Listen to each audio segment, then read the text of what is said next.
ನಮ್ಮ ದೇಶದ ಪ್ರಧಾನಿಯವರು ಗುರಿ ಇಟ್ಟುಕೊಂಡು ಸಾಧನೆ ಮಾಡುತ್ತಿದ್ದಾರೆ. ಕೃಷಿಕರಿಗಾಗಿ ಹಲವಾರು ಸಮಾಜಮುಖಿ ಯೋಜನೆಗಳನ್ನು ಜಾರಿಗೊಳಿಸಿದ್ದಾರೆ.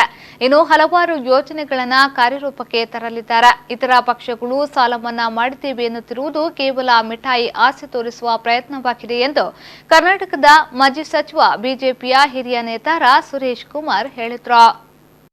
ಅವರು ವಿಟ್ಲ ಹನುಮಗಿರಿ ಶ್ರೀರಾಮ ಮಂದಿರದಲ್ಲೇ ಭಾರತೀಯ ಜನತಾ ಪಾರ್ಟಿ ವಿಟ್ಲ ನಗರ ಸಮಿತಿ ವತಿಯಿಂದ ನಡೆದ ಕೃಷಿಕರೊಂದಿಗೆ ಸಂವಾದ ಕಾರ್ಯಕ್ರಮದಲ್ಲಿ ಮಾತನಾಡಿದ್ರು. ಕೃಷಿಕರು ಸ್ವಾವಲಂಬಿಯಾಗಬೇಕು. ಬ್ಯಾಂಕ್ನವರು ಸಾಲ ವಸೂಲಾತಿಗಾಗಿ ಕೃಷಿಕನ ಮನೆ ಬಾಗಿಲಿಗೆ ಬರುವಂತಾಗಬಾರದು. ಕೃಷಿಕ ಸಾಲ ಮಾಡಿ ಅದನ್ನ ತೀರಿಸಲಾಗದೆ ಆತ್ಮಹತ್ಯೆ ಮಾಡಿಕೊಳ್ಳುವಂತಹ ಕೃತ್ಯಕ್ಕೆ ಹೋಗಬಾರದು ಎನ್ನುವ ಸದುದ್ದೇಶದಿಂದ ಇವೆಲ್ಲಕ್ಕೆ ಪೂರ್ಣ ವಿರಾಮ ಹಾಕಬೇಕೆನ್ನುವ ನಿಟ್ಟಿನಲ್ಲಿ ಪ್ರಧಾನಿಯವರು ಕೆಲವೊಂದು ಅಂಕಿಅಂಶಗಳನ್ನು ಹಾಕಿಕೊಂಡಿದ್ದಾರೆ ಎಂದು ಹೇಳಿದ್ರು.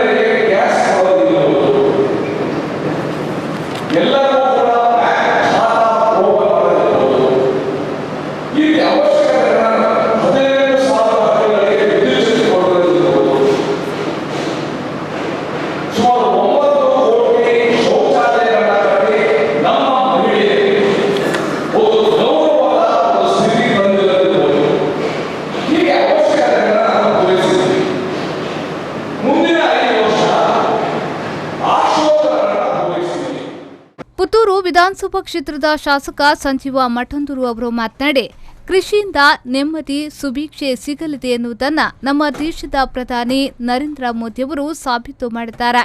ನಮ್ಮ ದೇಶದ ಸಂಸ್ಕೃತಿ, ಕೃಷಿ ಪರಂಪರೆ ಹಾಗೂ ಋಷಿ ಪರಂಪರೆ ಇತ್ತೀಚಿನ ದಿನಗಳಲ್ಲಿ ಸುಮಾರು 60% ಜನ ಕೃಷಿಕರಿದ್ದು 40% ಜನ ನಗರ ವಾಸಿಗಳಾಗಿದ್ದಾರೆ ಎಂದರು.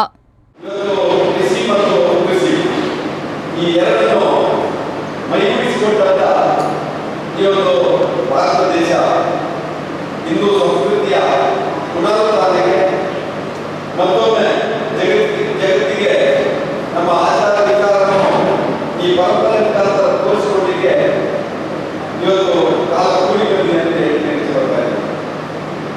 ಸ್ವಾತಂತ್ರ್ಯ ಬೇಕಿದ್ರೆ ನಮ್ಮ ದೇಶದಲ್ಲಿ 75% ಕೃಷಿಕರಿದ್ದರು, 15% ನಗರವಾಸಿಗಳಿದ್ದರು. ಇವತ್ತು 60% ಕೃಷಿಕರಿದ್ದಾರೆ, 40% ನಗರವಾಸಿಗಳಿದ್ದಾರೆ. ಪುತ್ತೂರು ಮಂಡಲ ಬಿಜೆಪಿ ಅಧ್ಯಕ್ಷ ಚನ್ನಿಲ ತಿಮ್ಮಪ್ಪ ಶೆಟ್ಟಿ, ಕಾರ್ಯದರ್ಶಿ ಕೇಶವ ಬಜತ್ತೂರು, ರೈತ ಮೋರ್ಚಾದ ಅಧ್ಯಕ್ಷ ರಾಜು ಭಂಡಾರಿ, ವಿಟ್ಲ ನಗರ ಬಿಜೆಪಿ ಅಧ್ಯಕ್ಷ ಮೋಹನ್ದಾಸ್ ಉಕ್ಕುಡ ಮೊದಲಾದವರು ಉಪಸ್ಥಿತರಿದ್ದರು. ಮಹಮ್ಮದ್ ಅಲಿ, ವಿ4 ನ್ಯೂಸ್ 24/7 ವಿಟ್ಲ.